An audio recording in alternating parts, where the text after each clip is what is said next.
कबूतर और मधुमक्खी की कहानी। एक समय की बात है। एक जंगल में नदी किनारे एक पेड़ पर कबूतर रहता था। उसी जंगल में एक दिन कहीं से एक मधुमक्खी भी गुजर रही थी कि अचानक से वह एक नदी में जा गिरी। उसके पंख गीले हो गए। उसने बाहर निकलने के लिए बहुत कोशिश की, लेकिन वह नहीं निकल सकी। जब उसे लगा कि वह अब मर जाएगी, तो उसने मदद के लिए चिल्लाना शुरू कर दिया। तभी पास के पेड़ पर बैठे कबूतर की नजर उस पर पड़ गई। कबूतर ने उसकी मदद करने के लिए तुरंत पेड़ से उड़ान भर ली। कबूतर ने मधुमक्खी को बचाने के लिए एक तरकीब सोची। कबूतर ने एक पत्ते को अपनी चोंच में पकड़ा और उसे नदी में गिरा दिया। वह पत्ता मिलते ही मधुमक्खी उस पर बैठ गई।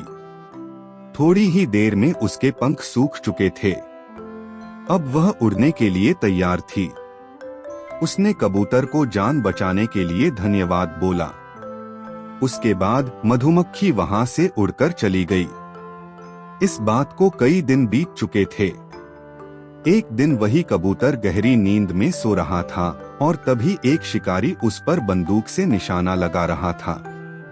कबूतर गहरी नींद में था, इसलिए वह इस बात से अनजान था, लेकिन उसी समय वहां से एक मधुमक्खी गुजर रही थी, जिसकी नजर उस शिकारी पर पड़ गई। यह वही मधुमक्खी थी जिसकी कबूतर ने जान बचाई थी। मधुमक्खी तुरंत शिकारी की ओर उड़ गई और उसने जाकर सीधे शिकारी के हाथ पर डंक मार दिया।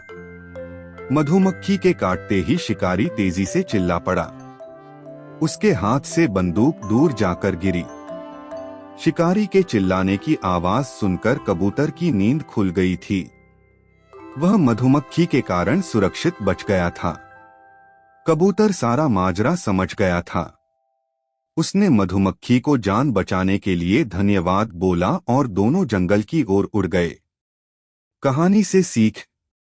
इस कहानी से यह सीख मिलती है कि हमें मुसीबत में फंसे व्यक्ति की मदद जरूर करनी चाहिए। इससे हमें भविष्य में इसके अच्छे परिणाम जरूर मिलते हैं। इसी तरह की वीडियो देखने के लिए हमारे चैनल मजेदार कहानी हिंदी को जरूर सब्सक्राइब करें। बेल आइकन को भी प्रेस करें